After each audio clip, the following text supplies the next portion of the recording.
La forêt et les fleuves de Guyane sont le trésor des Amérindiens. Un trésor qui marque la communion ancestrale de l'homme avec la nature. Un trésor dont ils se sentent les gardiens. Mais la forêt guyanaise recèle également un tout autre trésor, enfoui dans les entrailles de la terre. Des tonnes d'or convoitées par un projet de mine industrielle. Un cataclysme qui fragiliserait encore un peu plus l'organisation sociale des petits villages des Amérindiens Kalinia. À leur tête, quelques chefs coutumiers tentent de résister. Ce village, c'était un ancien lieu de chasse de mon grand-père. Mon grand-père, c'était un natif de Irakobo. Par la suite, il est allé conquérir ma grand-mère au niveau du Suriname. Donc du Suriname, ils sont venus chercher cet endroit. C'était la forêt, donc la forêt est devenue un village. Le village où je suis le chef coutumier. Au départ, c'était juste traditionnel. Et par la suite, le préfet de Guyane d'époque a nommé mon grand-père en 1971 en tant que chef coutumier du village, c'est-à-dire capitaine à l'époque. Capitaine, un mot étrange pour une étrange institution que la France a instaurée en Guyane. C'était le temps des colonies et la République souhaitait donner aux chefs coutumiers un semblant de légitimité. En leur offrant un costume militaire, une casquette et une petite somme d'argent, l'État français se servait des capitaines pour asseoir son pouvoir sur les populations autochtones. Aujourd'hui encore, tous les 5 ou 10 ans, les candidats en campagne passent rendre visite aux capitaines, les sacoches pleines de promesses. Des Français de Guyane.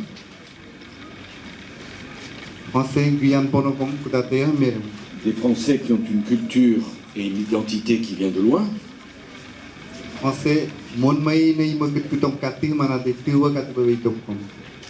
Des Français qui habitent dans la forêt, la plus grande forêt du monde. Mais des Français. Julien ne souhaite plus qu'on l'appelle capitaine. Ce titre est pour lui le symbole d'une époque où les chefs étaient pris pour des pantins. Il préfère qu'on l'appelle chef coutumier, un terme qui valorise son identité culturelle. Le village de Pierre, du côté de l'ouest guyanais, c'est un petit village sympa.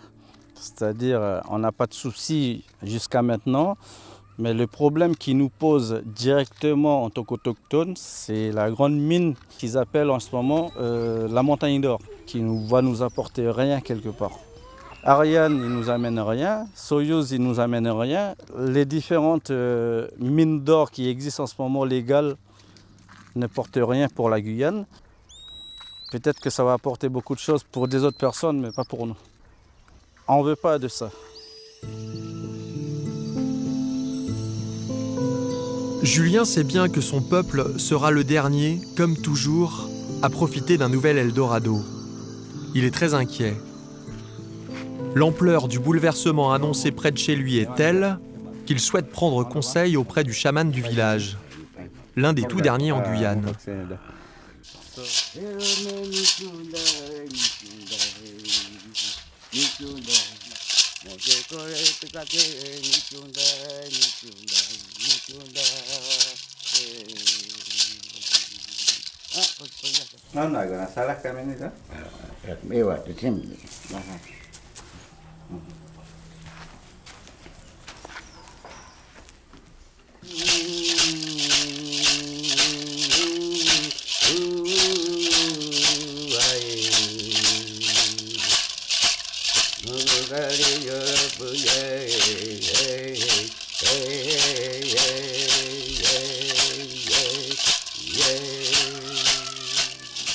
Mama ya pian to nana ane tapamando.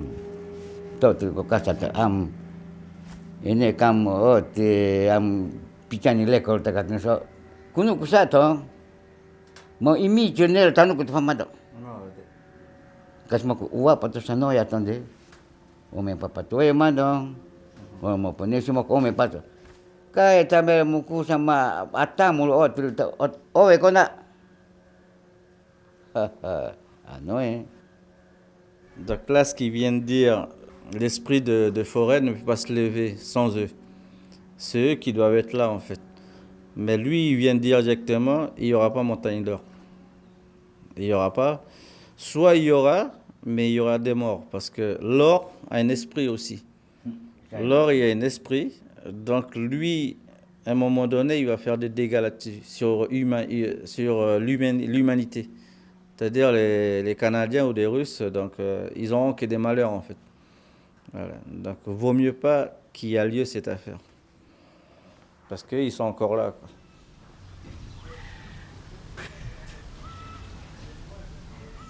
Le chaman fera tout son possible pour protéger le village.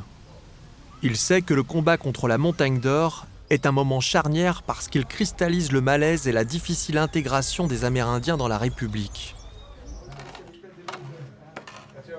Mais pour les jeunes, les méthodes traditionnelles ont leurs limites. S'ils broient encore le charbon et le roucou pour se faire des peintures comme les anciens, ils pensent que les incantations du chaman, la parole des capitaines et leurs uniformes ne suffiront pas. Ils veulent d'autres méthodes pour agir, afin que leur voix soit enfin réellement entendue.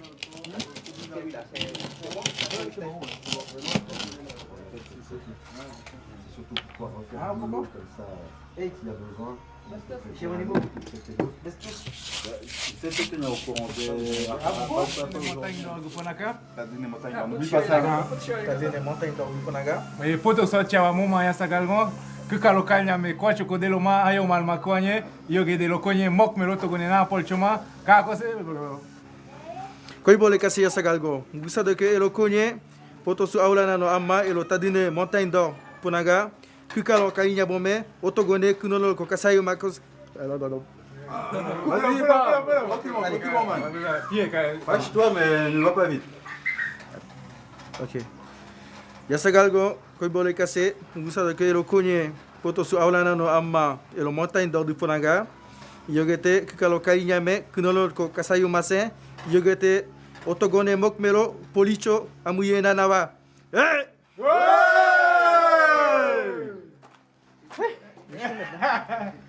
Oh, ça finit. Yes, C'est bon, t'as assez alors? Ok, on envoie ça. Ça va où? Par WhatsApp, on vous envoie le message à tout le monde, quoi.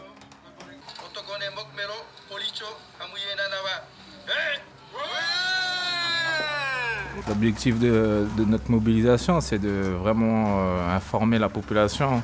Déjà, dans un premier temps, qu'il y a une mobilisation forte qui est en train de se créer contre ce projet-là et contre tous les autres projets de ce type-là, en fait. Parce que c'est vraiment, ça va prendre une ampleur. C'est-à-dire que la question de la montagne d'or, c'est une question de choix de société.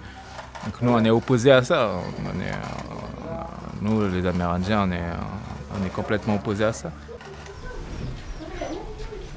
Il y a énormément d'autres possibilités pour créer de l'emploi pour la jeunesse. Aujourd'hui, on crée des générations de malheureux parce qu'on formate les jeunes à vouloir toujours plus. Aujourd'hui, les jeunes ne rêvent pas de travailler, ils rêvent d'être riches. Et ça, c'est le modèle de société occidentale qui nous matraque en permanence, à travers les clips, à travers toutes les publicités et tout le mode de vie qu'on nous balance en permanence. Alors tu vois le débit du truc, hein. Les aberrations locales, c'est ça. Il y aura du réseau à 3G à la montagne d'or, j'imagine. Ouais, la fibre optique sûrement. En Guyane, on envoie des satellites quand même. Et voilà, pour envoyer une petite vidéo, il faut attendre au moins 20 minutes. On a d'autres ressources qui ne sont pas forcément épuisables, mais qu'on peut aussi renouveler. On a une forêt, on a une nature à côté de nous. Je n'ai pas dit qu'on doit la piller, mais on doit s'en servir intelligemment. On doit pouvoir se nourrir déjà, avant de pouvoir nourrir les autres en or. Parce que l'or, on ne le mangera pas, et le pétrole, on ne le boira pas non plus. Comment on arrive encore aujourd'hui à expliquer que des départements comme la Martinique ou la Guadeloupe ont réussi un développement, j'ai envie de dire presque normal ou national, à un niveau national en tout cas, avec juste des bananes et des cannes à sucre. On a le plus grand territoire de France, j'ai envie que le pays il évolue, quoi. Je ne suis pas un politicien, je ne suis pas un stratège. J'ai juste envie de voir cette jeunesse travailler, cette jeunesse nourrir sa population. Et je ne pense pas qu'on enverra tous nos enfants à l'université pour piocher, pour faire des trous dans le sol. C'est inimaginable.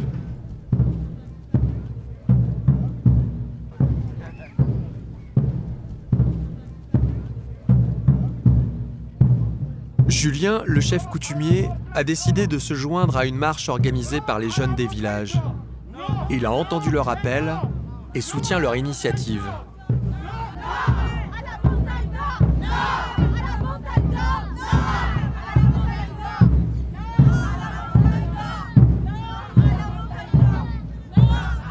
Tous les grands événements majeurs de la Guyane sont financés par la Montagne d'Or.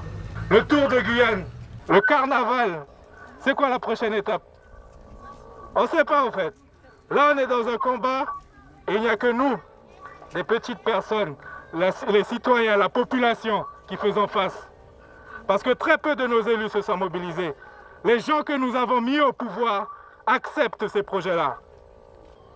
La seule promesse que je peux vous faire ce soir, c'est que le combat il sera dur, le combat il sera long, le combat il sera fatigant. Le combat va nous attaquer personnellement, on en est tous conscients. Toutes les personnes qui sont montées au front contre ce projet savent qu'on va y laisser des plumes. Mais on est prêt à le faire, parce qu'ici c'est chez nous, ici c'est notre terre.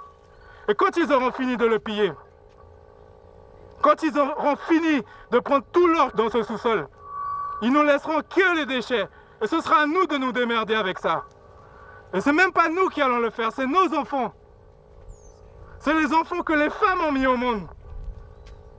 Donc aujourd'hui, je demande à tout le monde, à toutes les personnes présentes aujourd'hui, de tenir bon. Donc je vous invite tous à mettre le poing en l'air, à confirmer dans votre cœur qu'on ne va pas lâcher. On ne va pas lâcher.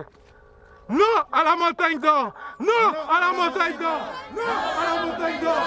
Non à la montagne d'or!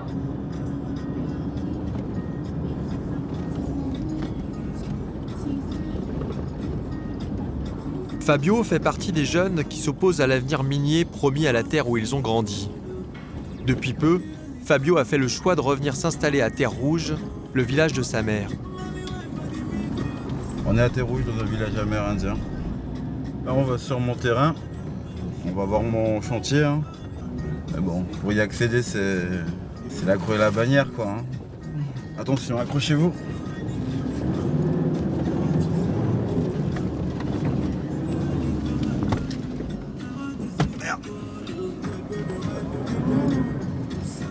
On est dans le caca.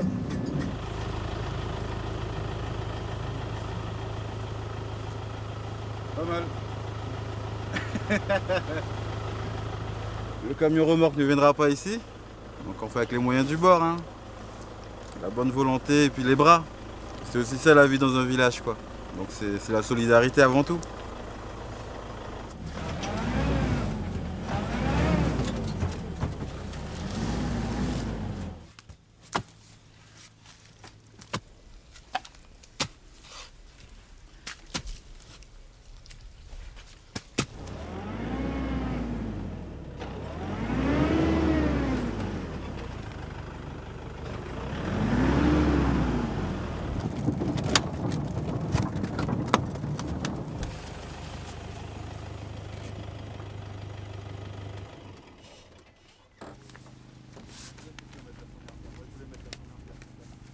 J'ai demandé à ma grand-mère qui est d'ici, est-ce que je pouvais venir m'installer ici.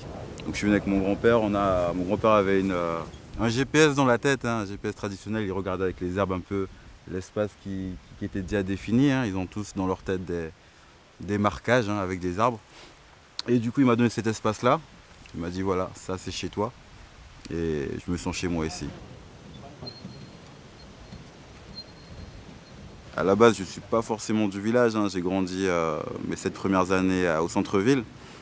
Ma mère est amérindienne, mon père est créole, donc j'ai ce métissage. Après séparation, ma mère est revenue dans le village, revenue vivre au village. Elle a son terrain et du coup j'ai mon terrain, quoi. J'appartiens au village de Terrouge et je me battrai pour les autochtones de la Guyane, quoi. On va glisser une pièce pour les esprits, quoi. Donc on glisse la pièce dedans et les esprits vont nous protéger, vont protéger la maison aussi, quoi.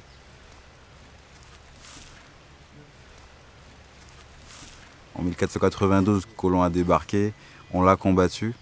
Là, on a un nouveau colon qui débarque avec les mêmes ambitions, les mêmes projets, venir nous prendre de l'or et repartir avec notre or. On ne se bat pas pour l'or, mais on se bat surtout pour ce qu'il y a autour, quoi. On n'a pas forcément les moyens d'appeler un avocat, d'appeler une horde d'avocats, on n'a pas les moyens de faire ça, mais on a les moyens de barrer une route. Le soutien des chefs est nécessaire, quoi. Et on ne pourra pas avancer sans ça. Donc on doit les écouter. Et s'ils nous disent arrêtez tout, on va tout arrêter.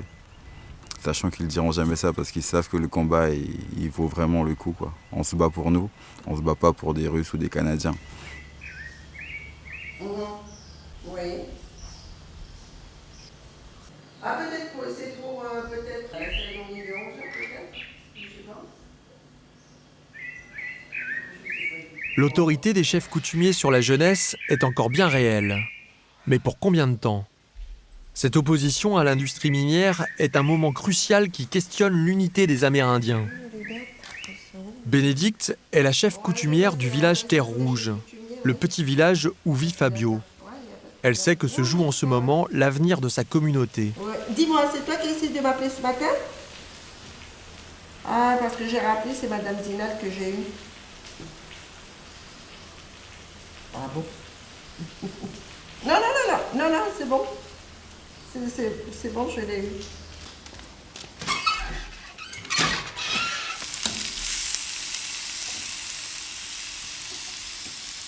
Bénédicte fait partie des toutes premières femmes à avoir été désignée chef coutumière. Une fonction historiquement dévolue aux hommes et qui se transmettait de père en fils.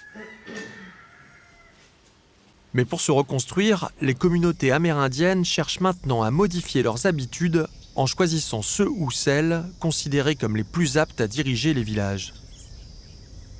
J'ai été élue le 22 février 2014 en tant que chef coutumière. Ça, je me souviendrai toujours. J'ai l'impression d'être, comment dire, dans un autre monde. Il y avait tout le monde qui était là, les officiels, les habitants, les groupes, tout. Quand j'ai franchi l'entrée, le seuil, avec ma tante, avec toute ma parure, ma coiffe, j'ai senti une lourde charge sur mes épaules. C'est là que j'ai compris l'importance de la responsabilité.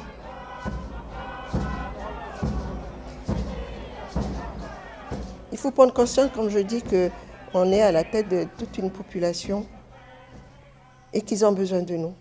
C'est ça qui m'ont fait remonter. Beaucoup d'anciens. J'étais d'accord, j'accepte. Et surtout pour une femme, c'était pas évident.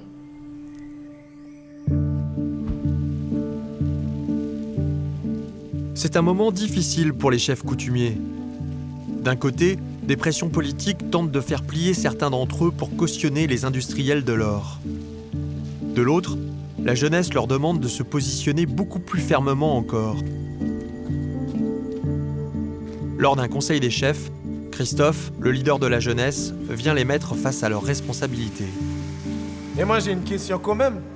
Nous on est pauvres petits Amérindiens de Terre-Rouge, Village Pierre et Paddock et Baladé à aller marcher contre eux. Et quelques écolos qui veulent bien s'impliquer, mais voilà, ils sont très vite balayés et décrédibilisés parce qu'ils ne sont pas d'ici. Donc voilà, si on évalue nos forces de maintenant et le combat qui va continuer à s'intensifier, parce que le débat public, il vient de commencer. Ensuite, il y a l'enquête publique. Ensuite, si c'est validé, on doit aller sur le terrain. Comptabilisons nos forces. Nous, on est prêts à aller là-bas. Mais qui sera prêt à être avec nous le moment venu? est-ce qu'on peut compter sur les autres peuples amérindiens? Je sais que les Wayana, ils ont déjà dit qu'ils allaient venir.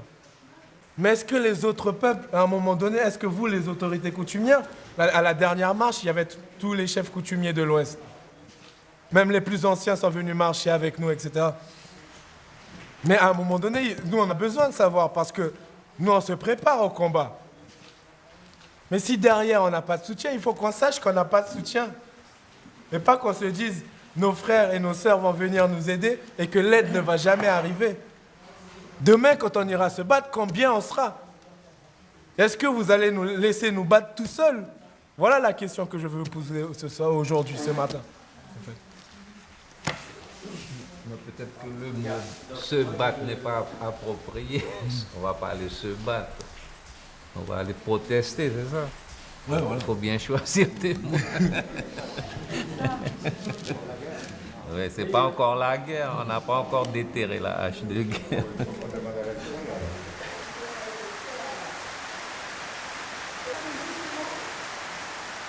Peut-être vous allez dire, mais toi, tu es très mal placée, tu es une femme, mais s'il faut aller au combat, ben, il faut aller au combat.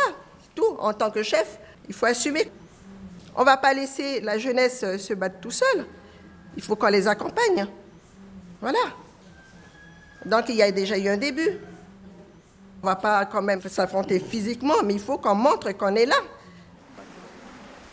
Tout au début, j'ai analysé personnellement à ma façon sur le territoire, le département, s'agissant des villages amérindiens, de tous les problèmes qu'il y a, de drogue, d'alcool et tout.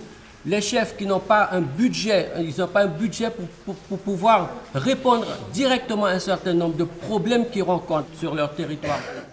Et je me suis dit, ben, si maintenant on forme une force, pourquoi ne pas exiger un certain nombre de pourcentages dans ce projet? Parce que quand on voit au Guyana, eh bien, les Amérindiens exploitent l'or. Et ça répond à un certain nombre de problèmes majeurs au Guyana. Et je me suis dit, mais pourquoi est-ce que si on présente déjà une force, pourquoi ne pas aller dans ce sens-là? Parce que du coup, moi je me dis que si ça va saigner, je ne veux pas après que je saigne et que dans la génération future, que mes enfants me disent, oui, mais qu'est-ce que vous nous avez laissé? Alors moi, directement, admettons que ça devait peut-être... Tu es pour la montagne? Non, je ne suis pas pour. Je suis pas pour. Non, je ne suis pas pour. C'est pour ça que je te dis, c'est au début, c'était ma vision. C'était ma vision. Non, tout est net, tout est net, j'ai signé, il n'y a pas de problème. Mais pour vous faire part, de mon analyse et des problèmes et du poids qu'on peut avoir face aux politiques. Un chef, c'est l'autorité, il représente l'autorité. Donc automatiquement le chef doit être contre. Quelqu'un qui est pour, c'est pas un autochtone. Donc peut-être il a l'apparence d'un autochtone, mais c'est pas un autochtone. Un vrai autochtone qui aime la forêt va toujours dire non. Parce que qu'est-ce qu'il nous propose? Il nous propose 700 et quelques emplois sur 12 ans. Mais après les 12 ans, les 12 ans, ça passe vite. Hein? Donc qu'est-ce qu'ils vont laisser après? Désert total. La terre est polluée. Et sans compter les 2 digues qui vont retenir les cyanures, tout ça, où est-ce que ça va aller, d'après vous? Dans la nappe phréatique. Et après, ça va aller dans les petites criques, les fleuves. Et après, c'est nous qui devons consommer ces poissons-là. Et même à côté de ça, les fruits sauvages. Tous les animaux, ils vont manger les fruits. Et puis nous, chasseurs, on va les tuer. On va s'empoisonner. Donc, c'est pas un bon projet. C'est pas un bon projet du tout. Ça, ah oui. C'est rien que de parler de ça, ça hérisse les poils déjà. C'est pas possible. C'est nada, c'est niet. Ah ouais.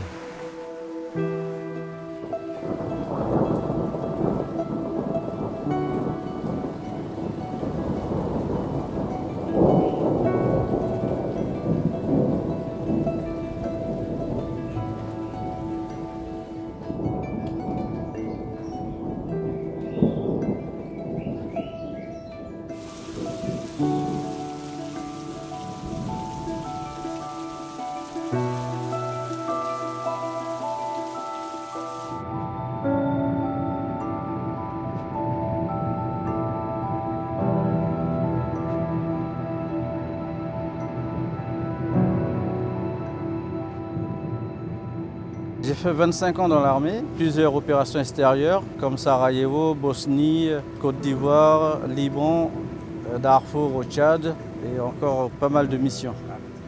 Dans ma carrière militaire, j'étais blessé 3 fois. Un baptême de feu sur Sarajevo. Deuxième, c'était sur Kosovo. Et la dernière, c'était en Afghanistan. Donc, j'ai pris une balle au niveau de dos avant de venir en Guyane.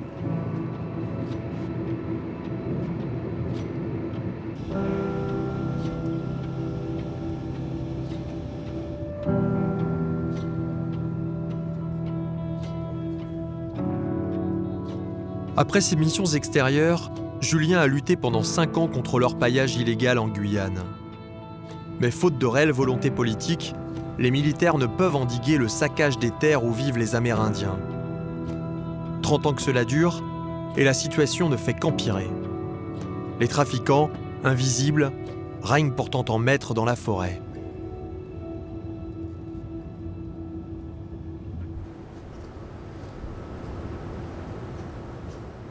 Ici, c'est un lieu de passage des orpailleurs illégaux, qu'on appelle le Saumon Valentin, SMV.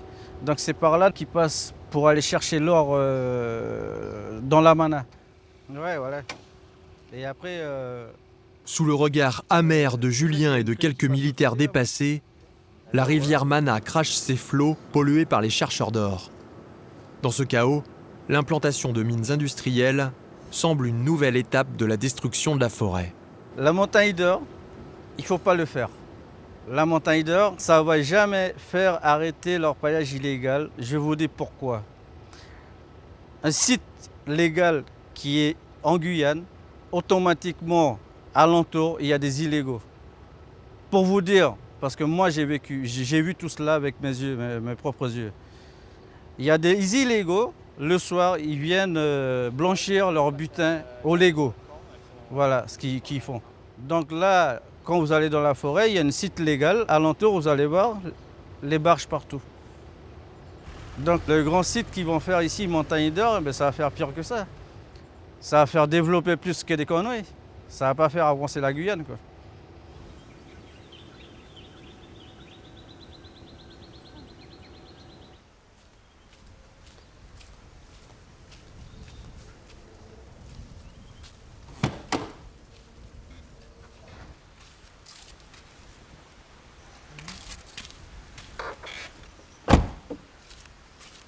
Sans être dupe du peu de considération réservée à son peuple, Bénédicte, en tant que chef coutumière, se doit de jouer le jeu de la République.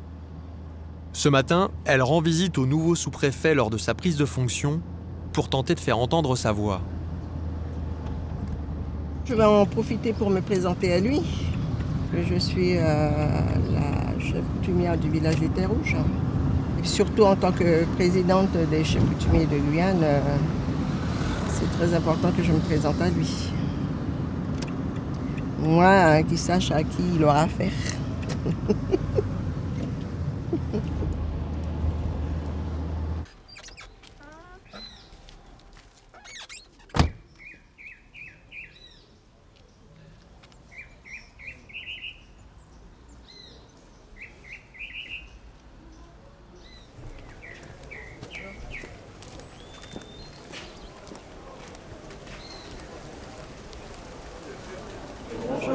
Madame Jackie Bénédicte, chef coutumière du village des Terres Rouges. D'accord, enchanté. Et présidente aussi des chefs coutumiers de Guyane. D'accord, je suis passé hier matin, on a fait un petit tour avec mon chauffeur. Ah d'accord, vous avez déjà juste pour montrer. Non, enfin, j'ai tout vu en même temps, donc il ne me reste pas grand-chose. Mais oui, je vois pas où c'est. D'accord. On aura l'occasion de se voir. Merci. Vous allez bien? Oui, merci.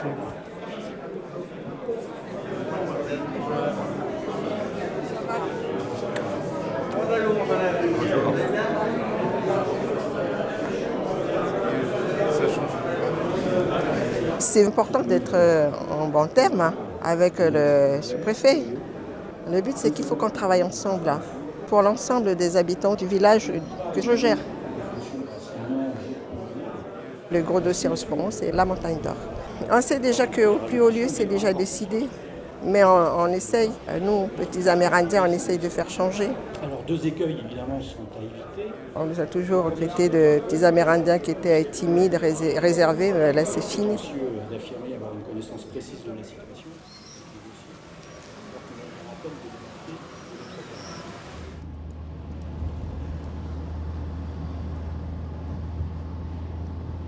On est au centre-ville de Saint-Laurent-du-Maroni. Je suis éducateur dans un XAPA, un centre de soins, d'accompagnement, de prévention d'addictologie. Il faut pouvoir se rendre dans les familles, dans les lieux où les gens se réunissent, des fois dans les squats, dans les hôpitaux. Il faut qu'on ouvre aussi une fenêtre afin d'être disponible pour les gens. Donc aller vers, c'est aller vers eux, apporter l'information vers eux. On va voir ce monsieur.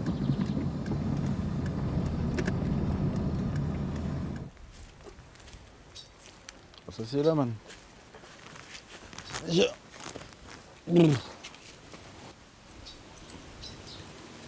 Du coup, Paul, toi, t'es né où ça? Albina, juste en face. Là? Ouais. Et puis, à ma naissance, je suis revenu ici, tout petit. Et puis... T'es un Guyanais, toi? Je me sens plutôt guyanais que surinamais. Ouais, t'es Guyanais, mon gars. Voilà. Mais bon, dans le côté papier, c'est un peu différent. C'est notre réalité, ouais. Voilà, c'est notre réalité, ouais. Donc là, t'es toujours sans papier, quoi. Comme... Sans papier? Oui. Pas de récépissé, rien? Ah, rien du tout. Et du coup, les consommations, ça donne quoi, là? Les consommations, j'ai essayé de temporiser, de ne pas trop consommer parce que je sais que c'est pas une bonne chose. Mais c'est pas évident d'arrêter comme ça, comme quoi que même si j'ai des difficultés, j'ai pas le moyen de payer, d'arrêter comme ça. Avec le peu que je trouve, je consomme toujours. Mais si tu viens nous voir, enfin si tu passes au XAPA, c'est que tu as envie de t'en sortir quand même. Oui. On reste sur cette base-là quand même de travail, quoi. Oui. Il y a des choses à faire, quoi. Oui. Le crack, c'est vraiment le produit addictif monstre. Donc forcément, on a peur dans les villages. On essaie de se protéger, du coup, les dealers, on les chasse. Sauf que la ville s'approche de nos villages aujourd'hui. Et voilà, les jeunes vont à l'école, les jeunes sèchent les cours, les jeunes peuvent aussi à un moment aller vers ces dealers-là qui apportent un petit brin de bonheur et qui permettent justement à un moment de s'évader. Sauf que voilà, la solution n'est pas forcément là.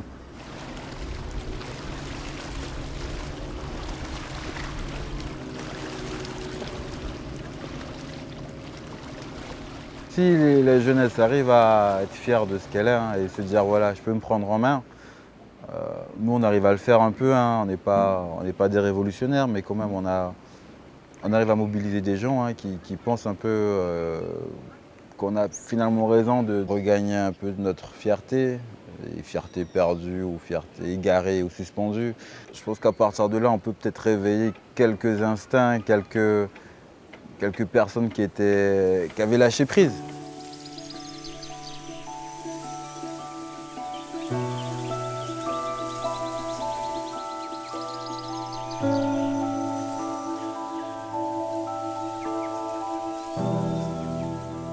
Pourquoi on s'oppose réellement à ce projet? C'est parce qu'on le ressent au fond de nos tripes. On est enraciné dans ces terres. C'est un peu David contre Goliath. Mais faisant partie des peuples qui luttent depuis longtemps, ça fait 500 ans qu'on se bat, on est loin d'être victorieux, mais on est encore là. Ma mère me racontait souvent que mon grand-père allait chasser là-bas, mais qu'il y a des endroits dans la forêt où tu ne dois pas tirer à l'arme à feu, parce que tu te perds, il y a des mauvaises choses qui arrivent après. Quand on va utiliser 20 tonnes d'explosifs par jour, ça va vraiment faire énormément de dégâts, même si ils vont limiter l'effet sonore, l'effet tremblement. Il y a des animaux qui sont hypersensibles. Il y a des esprits qui sont là aussi. Il ne faut pas les déranger, en fait. C'est une zone de la Guyane qui appartient aux esprits et non aux hommes, quoi. Bon, après, on nous prend pour des illuminés, quand on dit qu'il faut juste laisser ça comme ça et ne rien y faire. Pour les Occidentaux, c'est juste inconcevable pour de laisser les choses tranquilles. Quand on parle, on ne nous écoute pas forcément. On est considéré comme passéistes. On est les arriérés, les Amérindiens qui savent que boire, qui ne travaillent pas, qui ne contribuent pas au développement de la Guyane.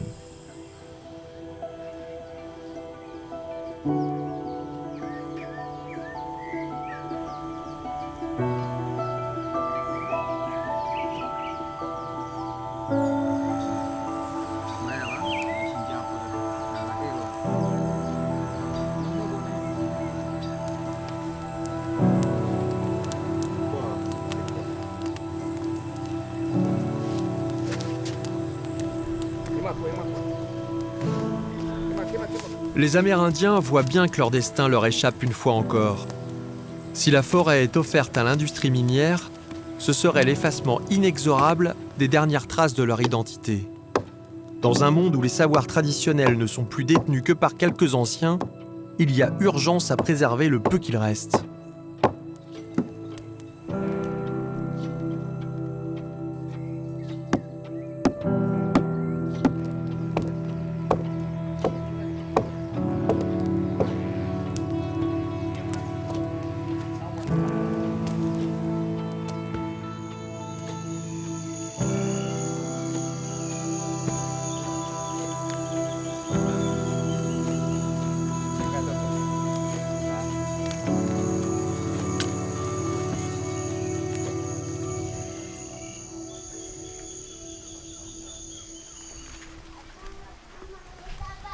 Dépêche-toi alors. Maman.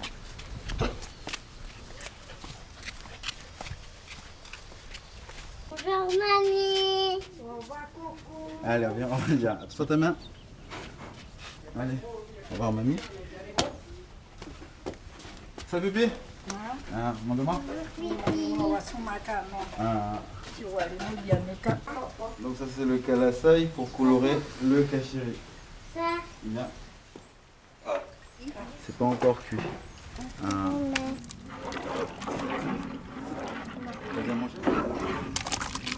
On a cet aliment là qui nous a fait tenir depuis des siècles. Hein. Si on est encore là, c'est aussi grâce au manioc. Donc si on veut encore tenir, il faut qu'on maîtrise encore cette agriculture, quoi.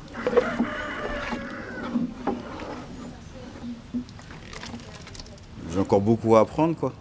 Donc la transmission, on essaie de l'opérer, sauf que voilà, les choses sont biaisées avec voilà, les revenus sociaux. On est dépendant, on a vraiment des périodes où les gens ne sont pas disponibles parce qu'il y a RSA, parce qu'il y a CAF. Et voilà, l'État nous a un peu cantonnés à ça, malheureusement. Voilà. Ah, tu n'as pas coulé, ouais. Goulion? Ouais. Mais il faut qu'on fait bouillir un peu. On va mettre ça avec le kalasai dans sa vieille jaune et violette. Fabio, c'est parti. Pourquoi pas être chef un jour, sachant que j'ai encore des difficultés à parler ma langue maternelle. Hein. Donc ça s'apprend. On reste dans l'apprentissage. Et si je me vois chef, ce serait de mon village, hein, le village que je créerais. Mais non, pour l'instant, c'est trop tôt, quoi. Je suis pas assez sage non plus, donc j'ai encore de la force pour me battre pour les autres. Et puis après, on verra, quoi.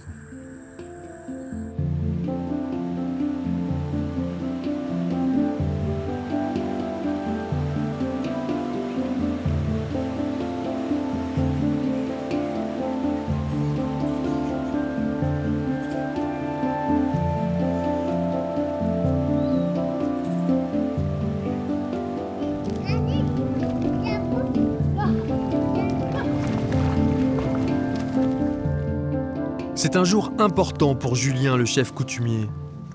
Comme le veut la tradition, il va de l'autre côté du fleuve, au Suriname, remercier son beau-père qui a construit sa nouvelle pirogue dans un tronc d'angélique, un arbre rare de la forêt. Non, on n'a pas de nationalité normalement. Après, c'est de l'État différents qui ont mis en place cette attribution surinamée, française ou brésilienne.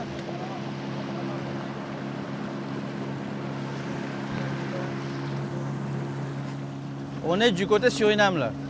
Pour venir ici, normalement, je devais avoir un visa. Et moi, je m'en fous parce que je suis d'ici.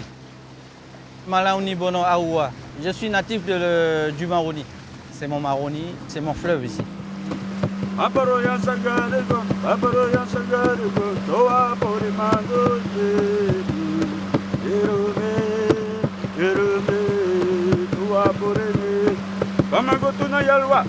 이쪽 담아만 오나 여름 이놈의 와르르 사버야 것이 누와 누와 누와 누와 아누와 나보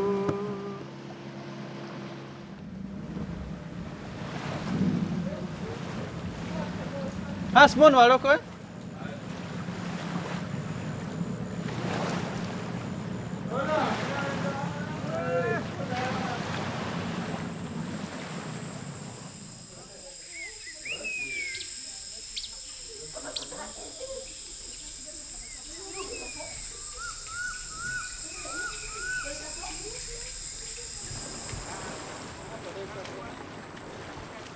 Monsieur, c'est Petrus Chapeki.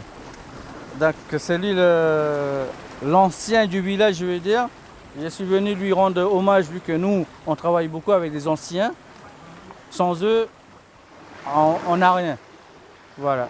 Sinon, on n'a que la civilisation pour laisser notre coutume à nous, quoi. Donc lui, c'est un exemple pour nous. Il a conçu presque 10 pirogues. Celle-là, c'est la 11e. Moi, qui me connaît? Et le bon malo, tout le monde. Newa makuri ala wa ide. Ju me kuya wa me Pakar ai pinana ne puratano ne naikaka. Walu yano ne amu yana sasakaka puchana. Ah. Allez. Basketball. Ça lui rend plaisir et ému vu qu'il pensait que les morceaux de bois qui est en bas là comme châssis restaient en forêt. Et il pensait que ça sera pourri là-bas, quoi. Du coup j'avais fait un sort de le faire venir vu qu'il était déjà un peu l'ancien, donc il pouvait plus travailler en fait.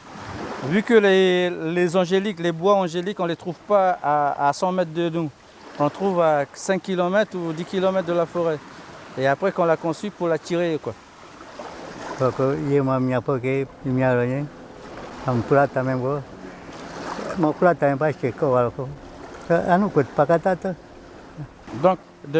quand il n'y aura plus de forêt et quand il n'y aura plus de l'eau, qu'est-ce qu'on va manger? Et c'est là que l'être humain va savoir que l'argent n'est pas comestible.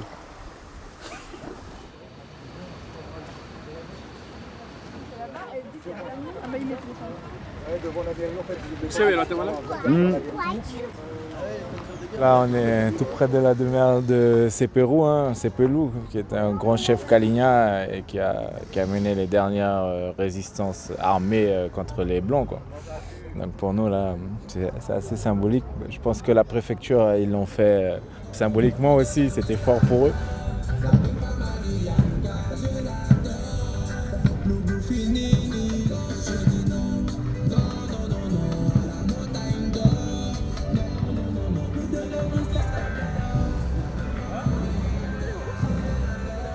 Je pense qu'au moment où tout s'est effondré, qu'on a eu notre apocalypse à nous, ils avaient quand même difficilement espoir que 500 ans après la fin de notre monde, il y ait des jeunes qui continuent à se battre. Donc pour nous, on le dit souvent, nous sommes le rêve le plus fou de nos ancêtres, quoi. Donc c'est ça. Donc on a la force, on descend des peuples guerriers, on n'est pas...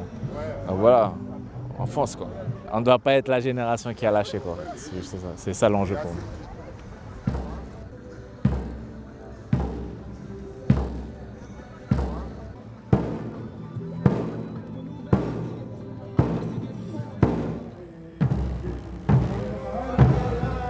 La lutte des Amérindiens, elle a d'abord été physique, militaire. On a perdu, dans un sens. Ensuite, elle a été à travers la culture, c'est-à-dire comment ne pas laisser disparaître notre identité. Aujourd'hui, elle se fait de manière plus politique. Donc c'est difficile de faire adhérer la population directement, puisqu'on n'a pas une culture politique en soi très poussée. On n'est pas dans cette démarche, c'est tout nouveau pour nous. Et du coup, on est plus dans le combat direct, on va dire.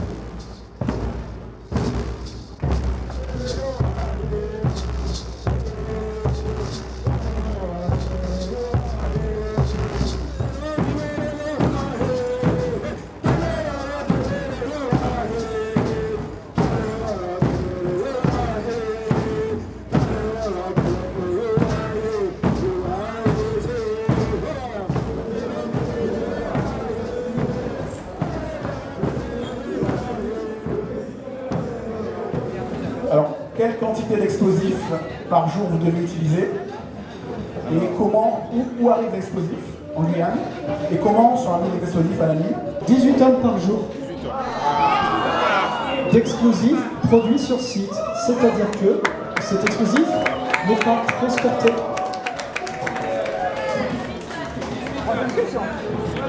D'accord? Donc, explosif non transporté, l'explosif est produit sur site. Beaucoup de personnes sont intervenues, mais personne n'a encore la solution au véritable problème de la Guyane, qui est l'emploi. Alors si vous en avez à proposer, il faudrait peut-être en parler. Et attendez,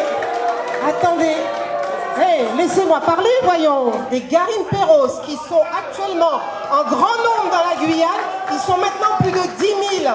Je vous rappelle qu'ils utilisent le mercure à grande dose. La seule façon de les faire déguerpir du territoire, c'est d'installer des sociétés, des compagnies minières légales. Voilà ce que j'avais à dire.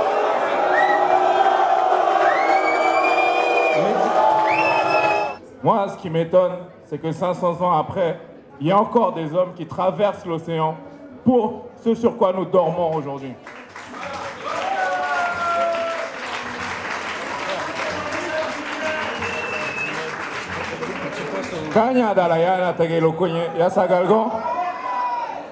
Je vais parler ma langue maternelle.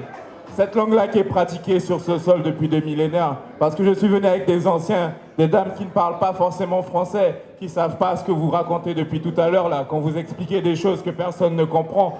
La seule et unique question qui me trotte dans l'esprit depuis quelques mois, qu'est-ce que nous, la population, nous pouvons faire pour stopper ce projet? J'aimerais bien comprendre ce que vous appelez mine responsable. Quelles sont les limites de vos responsabilités? Je sais qu'après 30 ans, vous ne serez plus là. Vous garantissez quoi? 30 ans de santé? Nous, on sera là, nous. Mais après, vous ferez quoi quand nous, on sera empoisonnés? Vous serez où? L'industrie minière, comme on l'a vu, c'est synonyme de mort. C'est la montagne qui cache un peu un cimetière. On tape sur une industrie du siècle dernier. On tape sur une industrie qui, à travers le monde, fait encore des ravages.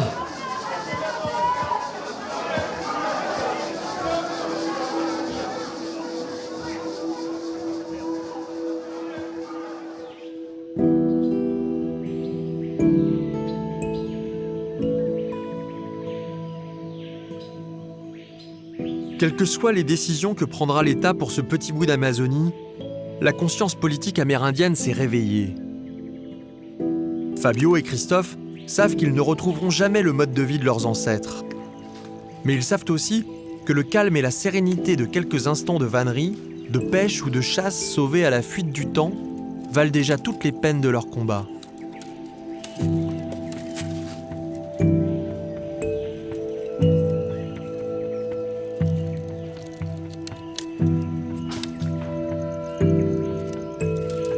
Fabio et Christophe, eux aussi, prendront peut-être un jour le pouvoir. Ils seront alors des chefs coutumiers, mais jamais plus ils ne seront des capitaines. C'est bien, c'est cool là. C'est bon, maintenant après on va tasser là, ici là, faut que ça tient bien, comme ça. Après fini. Bien sûr, demain, quand on aura gagné contre la Montagne d'Or, parce que c'est ce qui va arriver, ben on sera responsable de toutes les douleurs sociales de la Guyane. Si les jeunes font la mule, ce sera à cause de nous qui se sont opposés à la Montagne d'Or. Si les jeunes s'entretuent dans les rues sauvagement, ce sera à cause de nous, parce qu'on a refusé la Montagne d'Or. Si les écoles ne se construisent pas, ce sera à cause de nous, parce qu'on a refusé la Montagne d'Or. Donc on sait déjà que demain, quand on aura gagné, ben, y a une partie de la Guyane qui va nous tomber dessus. Mais c'est pas grave. Et ils vont jamais nous dire merci parce qu'ils respirent une air de pas trop mauvaise qualité, qu'ils arrivent à avoir de l'eau potable au robinet pour la plupart. On fait une course à l'or alors qu'on devrait plutôt faire une course à l'eau. Il ne faut pas qu'on ait peur de tout ce qui nous attend, de tous ces défis qui sont là devant nous. Je voudrais qu'on soit écoutés pour le combat qu'on mène et qu'on ait des résultats pour le combat qu'on mène depuis 30 ans. qu'on nous donne ce qu'on demande. On ne quémande pas. C'est un dû, comme je dis. C'est le rêve.